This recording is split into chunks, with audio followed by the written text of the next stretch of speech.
మన దేశ రాష్ట్ర రాజకీయాలు ఎలా ఉన్నాయంటే, అటు దేవాలయ ప్రారంభోత్సవాలు, విగ్రహ ఆవిష్కరణలు అడ్డు పెట్టుకొని ప్రజలను తప్పుదోవ పట్టించేలా చేస్తున్నారు.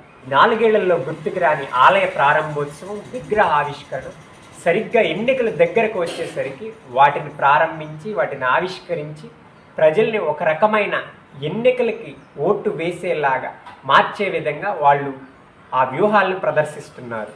దేశ ప్రధాని నరేంద్ర మోదీ అయోధ్యలో రామ మందిరాన్ని ప్రాణప్రతిష్ఠ చేశారు. అసలు ఇది మోడీ క్రెడిటే కాదు.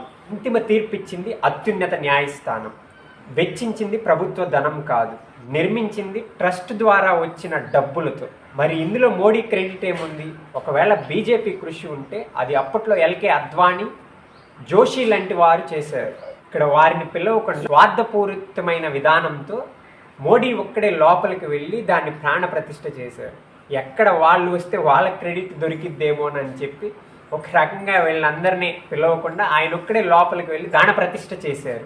ఆలయం పూర్తి కావడానికి ఇంకొక సంవత్సరం పైనే ఉంది. సరిగ్గా ఎన్నికల దగ్గర అంటే 2-3 నెలలు ఉన్న సమయంలో త్వరగా కొన్ని పనులు పూర్తి చేసేసి ప్రాణప్రతిష్ఠ చేశారు. అద్వానీ లేకుండా మోడీ మాత్రమే గర్భగుడిలో కాలు ఎందుకు పెట్టారు? అదే క్రెడిట్స్ ఆయనకు వస్తాయని చెప్పి తెలివిగా ఆయన్ని పిలవకుండా ఆయనొక్కడే లోపలికి అడుగుపెట్టారు. మోడీ ఈ మధ్య చేసిన వ్యాఖ్యలు ఎలా ఉన్నాయంటే, మతాలకి కులాలకి మధ్య ప్రజలకు చిచ్చు పెట్టే విధంగా రీసెంట్గా ఒక కామెంట్ చేశారు. హిందువులంతా ఏకమవ్వాలి అని చెప్పి. ఎందుకలా? దేశ ప్రజలంతా ఏకమవ్వాలి అనొచ్చు కదా. హిందువుల ఓట్ బ్యాంకు ఎక్కువగా ఉందని చెప్పి హిందువులంతా ఏకమవ్వాలని చెప్పి ఆయన ఈ విధంగా వ్యాఖ్యలు చేశారు. వాస్తవానికి 10 ఏళ్ల కాలంలో ఆయన ఇతర మతాలని పెద్దగా ఎవరిని పట్టించుకోలేదు. వీళ్ళని రెచ్చగొట్టి మతాల మధ్య చిచ్చు పెడితే ఒక మతం పూర్తిగా ఆ వర్గం ఆయనకి అనుకూలంగా ఉంటుందని చెప్పేసి రాష్ట్ర ముఖ్యమంత్రి వైఎస్ జగన్ ఆంధ్రప్రదేశ్లో రీసెంట్గా అంబేద్కర్ విగ్రహాన్ని ఆవిష్కరించారు. వాస్తవానికి ఎస్సీ ఓట్ బ్యాంక్ ఎక్కువగా ఉన్న ఆంధ్రాలో వాళ్ళందరినీ ఒక రకంగా దగ్గరికి తీసుకొని ఎస్సీల ఓట్లు ఆయనకు పడే విధంగా ఇది ఒక ఎన్నికల్ స్టంట్. అంబేద్కర్ మీద ప్రేమ గౌరవం ఉండుంటే అంబేద్కర్ విదేశీ విద్యా దీవెన అనే పేరు మార్చకుండా ఉండేవారు.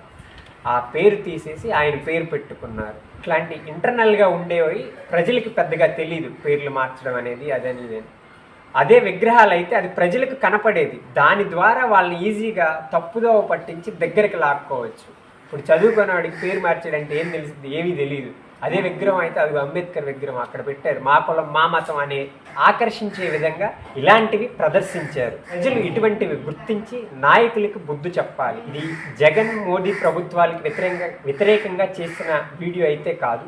వారు చేస్తున్న పనులు సరైన సమయంలో సరైన విధంగా ప్రజలకు మేలుకరంగా చేయకుండా వాళ్ళ లబ్ధి కోసం వాళ్ళ ఓటు కోసం చేసే విధంగా చేస్తున్నారని నేను చెప్పాలనుకున్నాను.